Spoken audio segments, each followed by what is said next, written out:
Hello friends, मैं हर्षित चौधरी सुनील पारिक के साथ टी सीरीज क्लासेज में आपका हार्दिक स्वागत करता हूं।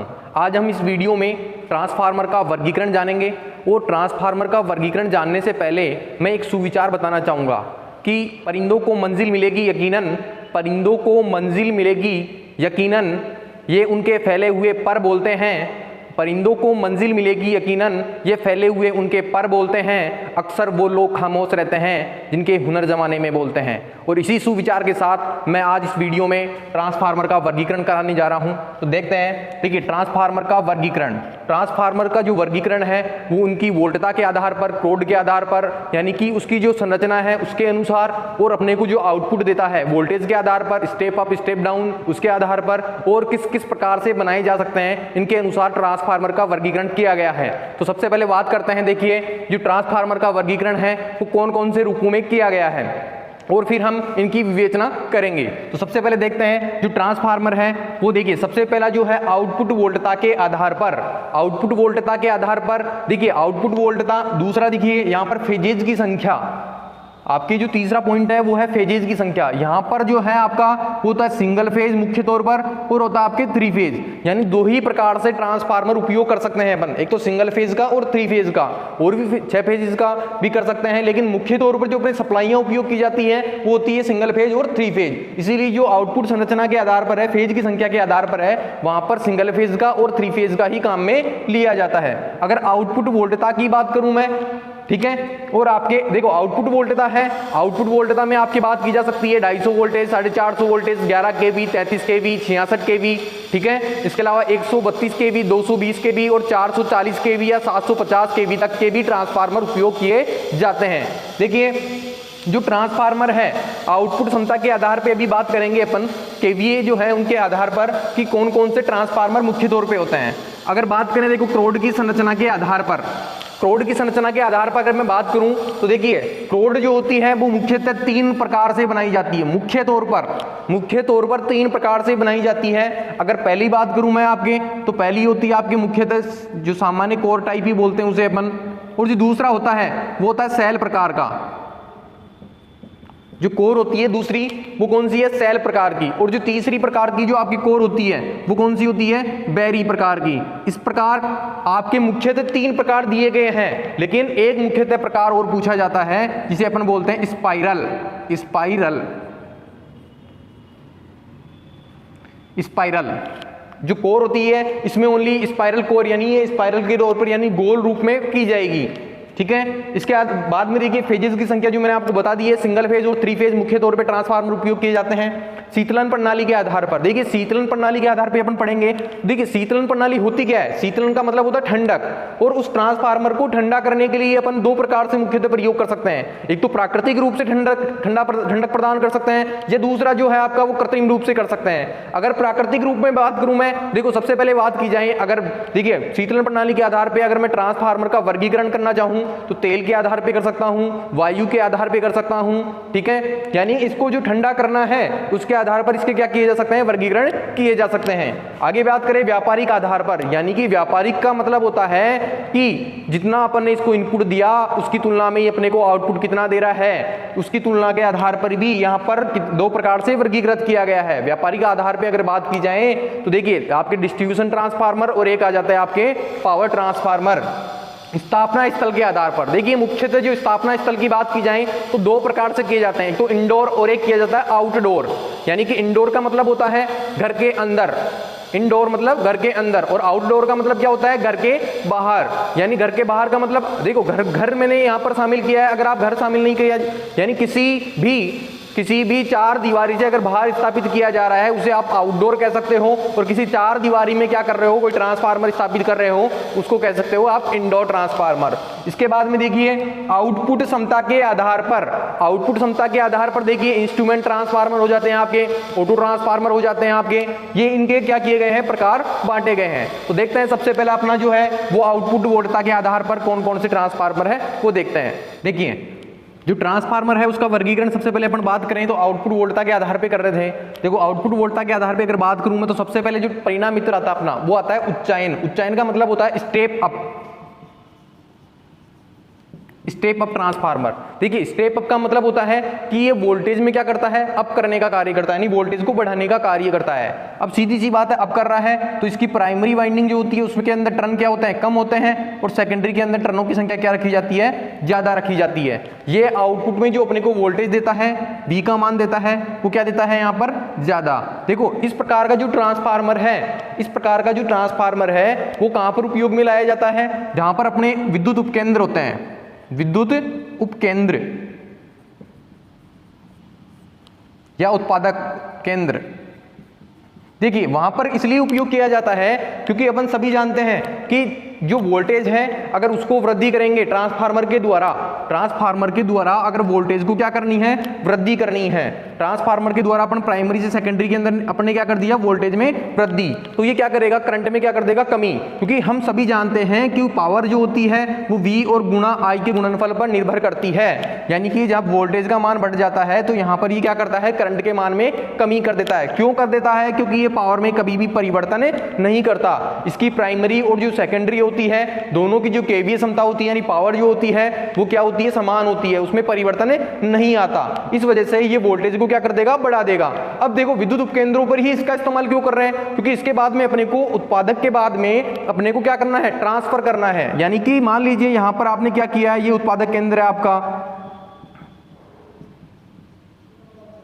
और उस उत्पादक केंद्र से अब लाइन को क्या करना है, ट्रांसमिशन करना है। ट्रांसमिशन का मतलब होता है पारेषण, यानी कि विद्युत सप्लाई को एक स्थान से दूसरे स्थान पर ले जाया जाए। फॉर एग्जांपल अगर उत्पादन की जा रही है कोटा में और कोटा से जयपुर सप्लाई लाई जाए तो वहां पर क्या किया जाएगा, एक स्टेप अप ट्रांसफार्मर लगाया जाएगा। कौन सा transformer, step up. Step up, step up का मतलब होता है उच्चायन ट्रांसफार्मर। ये क्या करेगा, वोल्टेज में वृद्धि कर देगा, और वोल्टेज में वृद्धि करने से वहां की करंट जो होती है कम हो जाती है। इसीलिए वहां पर देखिए जो तार उपयोग कर रहे हैं वो तारों की साइज लेनी पड़ रही है, वो साइज क्या होती है, तारों की साइज क्या होती है, कम। क्योंकि तारों की साइज किस पे डिपेंड करती है, करंट पर निर्भर करती है, और जो करंट होती है वो अगर कम हो जाएगी, ठीक है, क्योंकि अपने वोल्टेज में क्या कर लिया, इसकी वृद्धि कर ली, और वोल्टेज में वृद्धि करने से उसकी करंट में क्या आ जाएगी, कमी आ जाएगी। और करंट कम करने से यहां पर क्या होगा, करंट कम करने से तार की साइज भी कम लेनी पड़ेगी, और तार की अधिक दूरी पर क्या कर सकते हैं, पोल स्थापित कर सकते हैं, वो झूलेंगे नहीं, ठीक है, वजन कम हो जाएगा, और साथ ही साथ उनका मूल्य भी क्या हो जाएगा, कम हो जाएगा। इसीलिए वहां पर ट्रांसमिशन लाइन पर वहां पर जो ट्रांसफार्मर उपयोग किया जाता है वो कौन सा होता है, स्टेप अप ट्रांसफार्मर उपयोग किया जाता है। देखिए जो इसका उपयोग विद्युत केंद्र उपकेंद्रों पर कर रहे हैं तो वहां पर डेल्टा टू डेल्टा कनेक्शन में किया जाता है, यानी पारेषण में देखिए मुख्य तौर पर अगर मैं बात करूं तो कौन से कनेक्शन किए जाएंगे, तो वहां पर किए जाएंगे डेल्टा टू डेल्टा, ठीक है। ये होती है स्टेप अप ट्रांसफार्मर की विवरण। अगर बात करें देखो जो दूसरा इसी का प्रकार है उच्चायन, अब दूसरे की बात करें अपचयन परिणामित्र। अपचयन का मतलब क्या होता है, स्टेप डाउन ट्रांसफार्मर। कौन सा, स्टेप डाउन। जो स्टेप डाउन ट्रांसफार्मर होता है देखो इसका काम क्या होगा, वोल्टेज को कम करना होगा, वोल्टेज को कम करना। देखिए इस प्रकार का जो ट्रांसफार्मर होता है वो मुख्य तौर पर सप्लाई वोल्टेज को कम करने के लिए, यानी जहां पर मैं बात करूं वितरण प्रणाली की बात करूं, जहां पर वितरण प्रणाली होती है, वितरण का मतलब होता है डिस्ट्रीब्यूशन, वहां पर इस प्रकार के ट्रांसफार्मर का उपयोग किया जाता है। ये क्या करता है, जैसे 11 केवी सप्लाई आ रही है तो इसको 440 वोल्टेज में क्या कर देता है, परिवर्तन कर देता है। यानी घरेलू सप्लाइयों के लिए जो डिस्ट्रीब्यूशन अपन ट्रांसफार्मर यूज करते हैं वो किस प्रकार का होता है, अपचयन ट्रांसफार्मर। अपचयन ट्रांसफार्मर मतलब कि स्टेप डाउन ट्रांसफार्मर, ये वोल्टेज को क्या कर देता है, कम कर देता है। ये वितरण प्रणाली में उपयोग करेंगे, और ये कहां पर उपयोग की जाती है, पावर प्रणाली में। पावर प्रणाली जिसे आप बोलते हो ट्रांसमिशन प्रणाली भी बोल सकते हो, ठीक है। ये आपके दो प्रकार के ट्रांसफार्मर हो गए। अगर बात करें एक, देखिए ये जो आपके जो नया ट्रांसफार्मर है इसको बोलते हैं आइसोलेशन ट्रांसफार्मर। आइसोलेशन का मतलब क्या होता है, पृथक करना, देखो विलग करना। तो देखो इसके अन्य नाम अगर बात करूं आइसोलेशन ट्रांसफार्मर की, देखिए इसके अन्य नाम होते हैं विलग ट्रांसफार्मर, विलग परिणामित्र, या फिर इसको अपन क्या बोल सकते हैं, जो आइसोलेशन का मतलब अलग, जो क्या कर रहा हो, वितरण अलग अलग कर रहा हो। देखो अलग कैसे करता है, फॉर एग्जांपल मैं तुम्हारे को अगर कहूं, फॉर एग्जांपल अगर तुम्हारे को बताया जाए, देखिए अगर मान लीजिए आपको जो सप्लाई है ये आपका जयपुर से, जहां जयपुर से क्या जा रही है, सप्लाई जा रही है, या आपका कोई क्या है, कोई भी केंद्र जैसे मान लीजिए ये जयपुर का आपका नजदीकी जो है कोई भी क्या है ग्रिड स्टेशन है, वहां से अपने को क्या लेकर जानी है, सप्लाई लेकर जानी है। ये आप सप्लाई लेकर गए, ठीक है, 3 फेज की सप्लाई ले गए। अगर ये सप्लाई देखिए पूरे गांव में, गांव तक फैलानी है, अब देखिए यहां पर आप क्या करोगे, यहां से आपको ये क्या चाहिए, अलग से आप यहां पर कोई मकान है उसके लिए क्या चाहिए, ट्रांसफार्मर चाहिए। ये आपके लिए कोई क्या है, कोई घर है, ठीक है, मकान है, उसके लिए आपको सप्लाई की आवश्यकता है। तो देखिए ये क्या करेगा, ये जो लाइन जारी है इस लाइन को बिना काटे, लाइन को बिना बीच में से तोड़े यहां पर क्या किया जाएगा, इसको सप्लाई प्रदान की जाएगी। इसके लिए देखो एक ट्रांसफार्मर यूज किया जाएगा। जैसे मान लीजिए फॉर एग्जांपल मैंने इसके कनेक्शन कर दिया आपके डेल्टा में, ठीक है,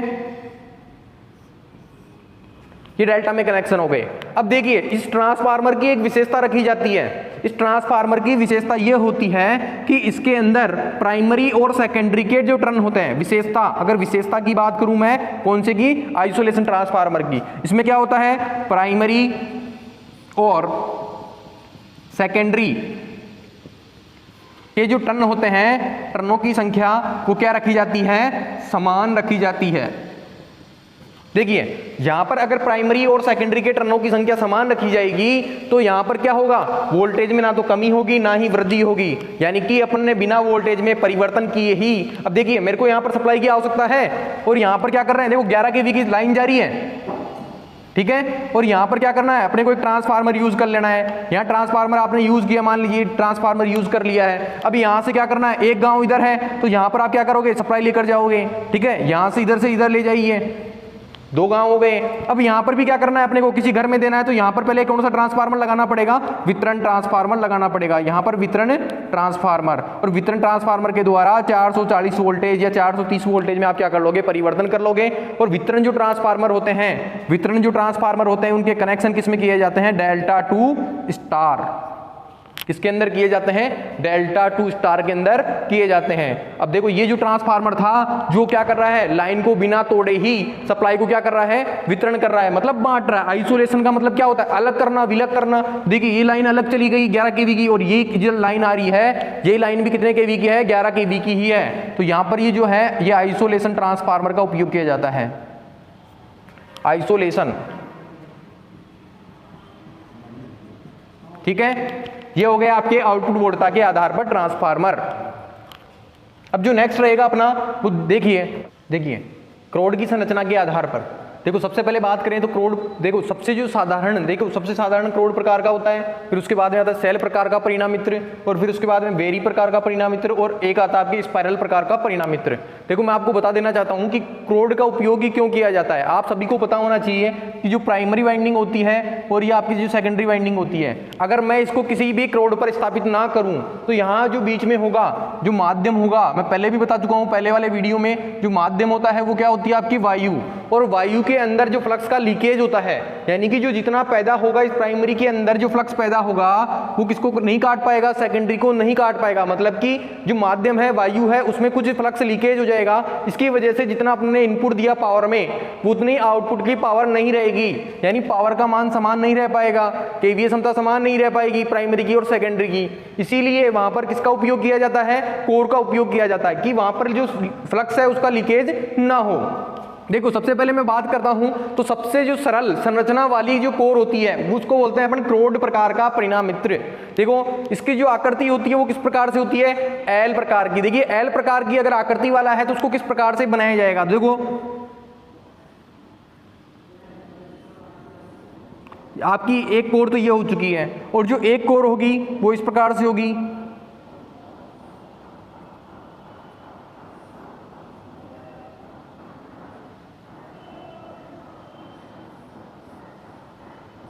इस प्रकार से। यानी कि यहां पर क्या कर दिया जाएगा, इनको यहां से रिवीट कर दिया जाएगा, यहां से रिवीट कर दिया जाएगा। तो अपनी ये जो साधारण देखो ट्रांसफार्मर एक पर यहां पर प्राइमरी वाइंडिंग कर दी और यहां पर इसकी क्या कर दी, द्वितीयक वाइंडिंग कर दी। तो इस प्रकार से अपना जो साधारण ट्रांसफार्मर है जिसके अंदर देखो प्राइमरी वाइंडिंग भी आई है आपकी और सेकेंडरी वाइंडिंग भी आ गई है। तो ये दोनों जो देखो यहां पर जो एल आकृति से देखो मैंने एक कोर बना ली है, उस कोर की सहायता इस कोर पर क्या कर दिया जाता है, वाइंडिंग स्थापित कर दी जाती है। अब वाइंडिंग स्थापित करने से यहां से देखो क्या फायदा हुआ अपने को, जो देखो फ्लक्स है उसको एक रास्ता मिल चुका है, क्या मिल चुका है अपने को, रास्ता मिल चुका है। और ये रास्ते से क्या होगा, इसका फ्लक्स जो होगा वो इसी रास्ते से अपना पथ पूरा करेगा, क्योंकि ये जो कोर है, ये कोर किससे बनाई जाती है आपकी, सिलिकॉन स्टील, सिलिकॉन स्टील। देखो इसमें स्टील और क्या है, सिलिकॉन, दो चीजें निर्मित है। जो सिलिकॉन की मात्रा रखी जाती है वो लगभग 3.5% से 4.5% तक रखी जाती है। अगर मैं मुख्य तौर पे बात करूं तो 4% तक लगभग इसमें क्या होती है, सिलिकॉन होती है। और आपकी जो शेष रह गया, यानी देखो कई बार प्रश्न पूछा जाता है कि 97% अगर स्टील प्रयोग किया गया है तो यहाँ पर जो 3% होगा वो क्या प्रयोग किया जाता है, सिलिकॉन उपयोग किया जाता है। देखिए इस प्रकार से जो प्रश्न आता है कि जो आपके सिलिकॉन स्टील की जो पत्तियां होती है या कोर होती है, उस कोर में देखो 97% तो क्या होता है, स्टील होता है, और जो सिलिकॉन की मात्रा होती है वो लगभग 3% तक मिलाई जाती है। अब देखो यहाँ पर कोर उपयोग करने का उद्देश्य जो है, अपने कोर उपयोग किसकी की, सिलिकॉन स्टील की। और सिलिकॉन स्टील की उपयोग करने के साथ साथ यहाँ पर ध्यान रखा जाता है कि ये जो सिलिकॉन स्टील का अपने जो कोर प्रयोग की है, ये कोर कभी भी ठोस अवस्था में नहीं होती है, यानी कि इनको पत्तियों के रूप में क्या किया जाता है, डिवाइड किया जाता है। को ठोस ही होती है, लेकिन यहां पर क्या किया जाएगा, किसके रूप में बदला जाएगा, यहां पर पत्तियों के रूप में बदला जाएगा। देखो पत्तियों के रूप में बांटने से, यानी यहां बहुत सारी पत्तियों के रूप में डिवाइडेशन कर दिया जाएगा। पत्तियों, देखो सिलिकॉन के उपयोग करने से यहां पर क्या होता है, स्टेरिसिस जो हानि होती है वो क्या हो जाती है, कम हो जाती है। क्योंकि स्टेरिस जो हानि होती है उसका जो आपने फॉर्मूला अगर देखा हो तो WH बराबर क्या होता है, BM नीटा Vm की पावर 1.6 आपका F और V, यानी कि फ्रीक्वेंसी और उसके आयतन और आपके इस पे डिपेंड करती है, फ्लक्स घनत्व पे क्या करता है, डिपेंड करता है। कौन सी, यानी आपके स्टेरिसिटी। तो यहां से जो स्टेरिसिटी है, जो सिलिकॉन की मात्रा, यानी जो स्टेरिस नियतांक होता है सिलिकॉन का, वो बहुत ही कम होता है। और स्टेरिस नियतांक का मान बहुत कम होने से यहाँ पर क्या होता है, स्टेरिसिटी का मान कम हो जाता है। अगर मैं इसको पत्तियों के रूप में बांट कर वापस ऐसे ही जोड़ दूं, देखो पत्तियों के रूप में बांट दिया और वापस ऐसे ही जोड़ दूं, तो यहाँ पर जो है वो आपकी भंवरधारा हानि, जिसे आप क्या कहते हो, एडी करंट क्षति, भंवरधारा हानि, इसका मान कम नहीं होगा। इसके लिए अपने को क्या करना पड़ेगा, इस पत्तियों के बीच में यहाँ पर वार्निश या किसी अचालक की परत, यहाँ पर वार्निश की परत चढ़ाई जाती है। ये आपके क्या हो गया, वार्निश। और वार्निश की परत के चढ़ाने के बाद इनको क्या किया जाता है, वार्निश के लेपन के बाद इनको जोड़ चिपकाया जाता है। तो चिपकाने के लिए आप किसका उपयोग कर सकते हो, चूने प्लस पानी का उपयोग कर सकते हो। यानी चूने का जो पानी है उसका छिड़काव करके आप इसको क्या कर सकते हो, चिपका सकते हो। जो चूने का पानी होता है वो क्या करता है, इसको चिपकाने में सहायता प्रदान करता है। या फिर इसको रिपीट करके भी क्या कर सकते हैं, अपन पत्तियों को जोड़ सकते हैं। अब देखो पत्तियों के रूप में अपन ने जोड़ दिया है और इसके ऊपर क्या कर दी मैंने, वाइंडिंग। अगर वाइंडिंग देखो ढीली रह जाती है तो यहाँ पर क्या होता है, चुंबक का जो होता है, चुंबकीय क्षेत्र बार बार परिवर्तन होता है, आप सभी को पता है। तो आपकी जो कोर है, देखो कोर अगर ढीली रह जाती है तो यहाँ पर एक आवाज आती है जिसे बोलते हैं हम। पूछा जाता है कि जो प्रश्न में, आपके प्रश्न इस प्रकार से पूछा जाएगा कि जो ट्रांसफार्मर है उस ट्रांसफार्मर में अगर कोर ढीली रह जाए तो वहां पर जो ट्रांसफार्मर की आवाज या ध्वनि होती है या जो शोर होता है वो किस ध्वनि का होता है, वो होता है हम, HUM, हम प्रकार की आवाज आती है इससे, जो कि किसके कारण आती है कि इसकी कोर क्या रह जाती है, ढीली रह जाती है। तो ये जो साधारणतः मैंने बात की है ये आपका हो गया कोर प्रकार का ट्रांसफार्मर। अब जो दूसरा है वो है आपके सेल प्रकार का परिणामित्र। तो देखते हैं सेल प्रकार का परिणामित्र।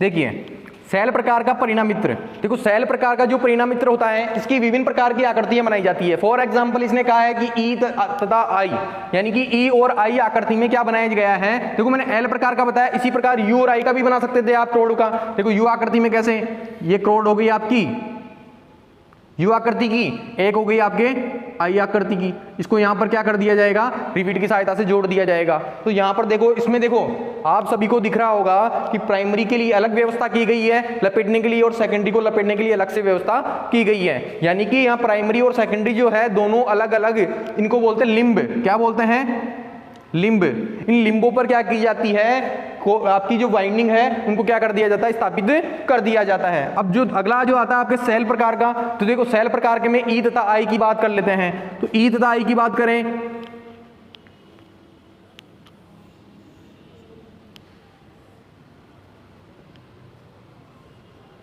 देखिए ये ई आकृति हो गई आपकी, ठीक है। आप इसको W भी बोल सकते हो, अगर यूं रखते हो तो आप क्या बोल सकते हो, इसको एम भी बोल सकते हो। लेकिन मुख्य तौर पर अगर बात की जाए, अगर आपके प्रश्न आता है कि सेल प्रकार का जो परिणामित्र बनाया जाता है उसमें आप उत्तर दोगे तो कौन सा दोगे, ई तथा आई आकृति का।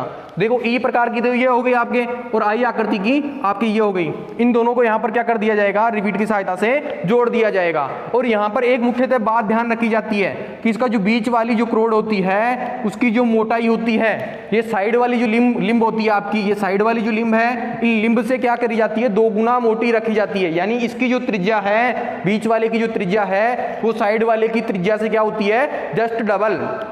देखो अगर इसका आप व्यास मान लीजिए 2 mm स्क्वायर है, कितना है, 2 mm स्क्वायर, क्या है इसका व्यास, तो इसका जो व्यास होगा, बीच वाली क्रोड का व्यास होगा वो कितना रखा जाएगा, यहां पर 4 mm स्क्वायर। देखो जो बीच वाली होती है उसकी जो साइज होती है वो जस्ट कितनी रखी जाती है, साइड वाली जो कोर होती है, कोर को ध्यान रखना है लिंब भी बोला जाता है, साइड वाली लिंबों से बीच वाली लिंब का जो मान होता है वो कितना रखा जाता है, 2 गुना रखा जाता है। अब देखिए 2 गुना क्यों रखा जाता है, और देखिए इस पे किस प्रकार से वाइंडिंग स्थापित की जाएगी। देखो प्राइमरी अगर वाइंडिंग करनी है, देखो मैं एक सिंगल फेज के ट्रांसफार्मर की ही बात कर रहा हूं, अगर सिंगल फेज का ट्रांसफार्मर है तो यहां पर देखो सिंगल एक वाइंडिंग तो ये कर दी, इसको आप इनपुट के तौर पर ले सकते हो काम में, और एक होती है आपके आउटपुट के आधार पे। देखो यहां पर इस पे क्या कौन सी लपेट दी है मैंने, ये आउटपुट वाली लपेट दी है। लेकिन यहां पर ध्यान रखा जाता है कि यदि स्टेप अप बनाया जा रहा है या स्टेप डाउन बनाया जा रहा है, अगर देखो स्टेप अप बनाया जा रहा है, फॉर एग्जांपल स्टेप अप, तो देखो स्टेप अप बनाया जा रहा है तो स्टेप अप का मतलब आप क्या कर रहे हो, सेकेंडरी के अंदर वोल्टेज के मान में क्या करोगे, वृद्धि करोगे, और प्राइमरी में वोल्टेज का मान क्या है, कम है। और प्राइमरी की अगर वोल्टेज कम है, ये आपकी होगी प्राइमरी, और ये हो गई आपकी द्वितीयक, जिसे आप सेकेंडरी भी बोलते हो या माध्यम की बोलते हो। देखो प्राइमरी जो वाइंडिंग है वो तो करते हैं पहले, और जो द्वितीयक वाइंडिंग करते हैं वो करते हैं बाद में। कौन से ट्रांसफार्मर में, स्टेप अप ट्रांसफार्मर में। और जो आपके दूसरा जो होता है वो होता है स्टेप डाउन।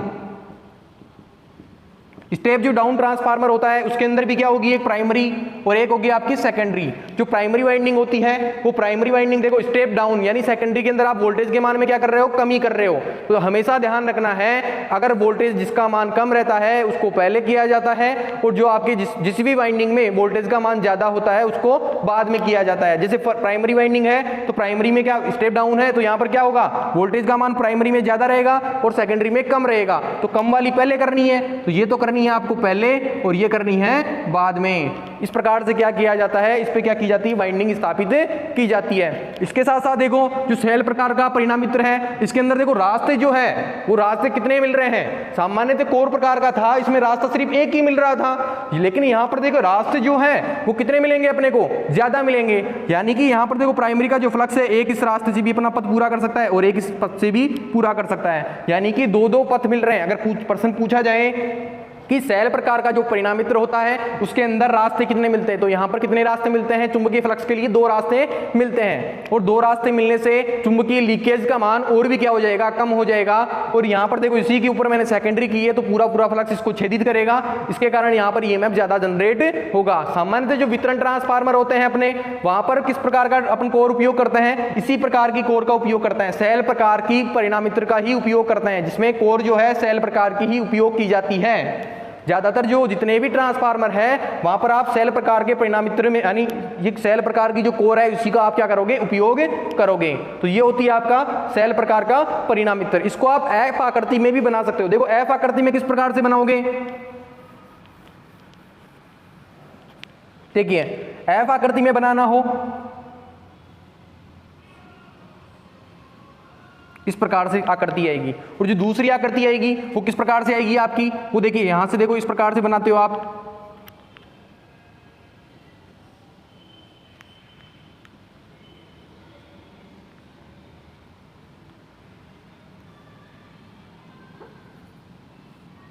यहां से इस प्रकार से काटोगे इसको, तो यहां से इसको कैसे काटोगे, इस प्रकार से काटोगे, ये आपके हो गया उल्टा एफ। ये कैसा हो गया, ये उल्टा एफ हो गया, और ये वाला जो है वो कैसा है, सीधा एफ। ठीक है, ये 2 एफ आकृतियां हो गई, इसको यहां से क्या कर दिया जाता है, जोड़ दिया जाता है। इस प्रकार से क्या की जाती है, एफ आकृति में आपकी सेल प्रकार की क्या बनाई जाती है, परिणामित्र बनाया जाता है।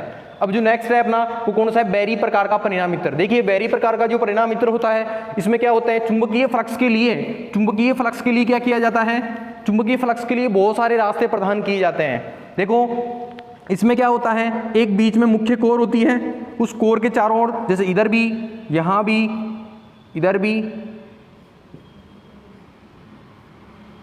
इधर भी,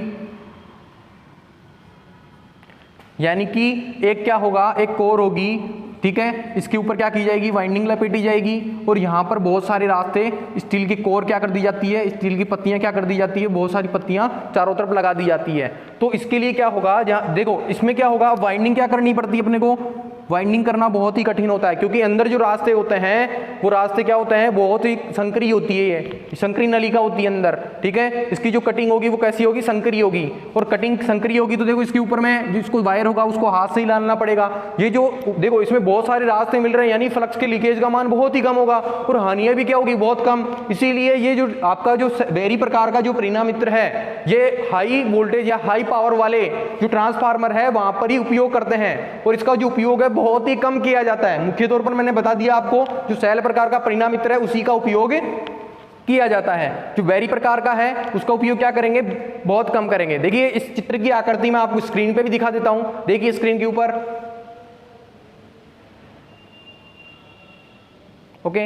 देखिए आपने जो चित्र देखा इसके ऊपर देखो, इसमें क्या थे, बहुत सारे रास्ते यानी बहुत सारे पथ प्रदान हो रहे थे। इसका मतलब क्या है कि यहां पर इसको बहुत सारे पथ या रास्ते मिलेंगे तो यहां पर क्या होगा, रास्ते बहुत ज्यादा मिलने से लीकेज फ्लक्स, जो फ्लक्स लीकेज होता है, लीकेज जो फ्लक्स होगा उसका मान क्या हो जाएगा, कम हो जाएगा, और लीकेज फ्लक्स कम होने से उसकी दक्षता में क्या हो जाएगी, वृद्धि हो जाएगी। तो सबसे जो ज्यादा अगर दक्षता की बात की जाए तो कौन सी कोर पर होती है, आपकी बेरी प्रकार की कोर, ठीक है। और जो सामान्यतः प्रयोग किया जाता है, कौन सी कोर प्रयोग की जाती है, सेल प्रकार की कोर प्रयोग की जाती है। अब बात करते हैं स्पाइरल प्रकार का परिणामित्र। देखिए स्पाइरल प्रकार का जो परिणामित्र होता है उसमें क्या होता है कि एक स्टील की क्या ली जाती है, रिबन ली जाती है, ठंडा स्टील होता है, उस ठंडी स्टील को क्या किया जाता है, रोल किया जाता है, ऐसे गोल आकृति में रोल किया जाता है, बिल्कुल चिपका के स्प्रिंग की तरह, ठीक है। स्टील की रिबन होती है, उसको गोलाकार या दीर्घवृत्तीय आकार भी बोल सकते हो आप,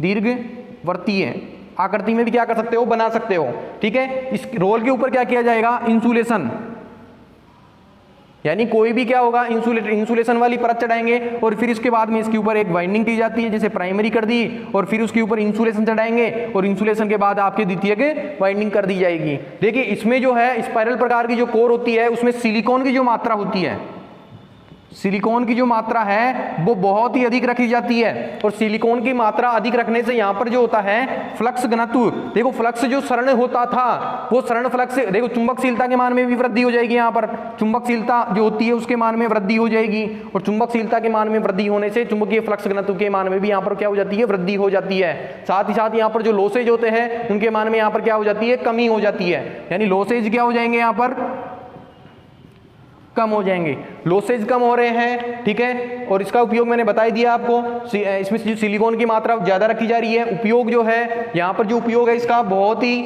कम किया जाता है, रेयर किया जाता है, क्योंकि यहाँ पर जो सिलिकॉन है उसकी मात्रा यहाँ पर अधिक मिलाई जा रही है और सिलिकॉन जो है वो बहुत महंगा आता है, इस वजह से इसका उपयोग किया जाता है लेकिन बहुत ही कम मात्रा में किया जाता है। आधुनिक समय है, वर्तमान समय में की बात की जाए तो अधिक पावर वाले ट्रांसफार्मरों में इसका उपयोग कर सकते हैं।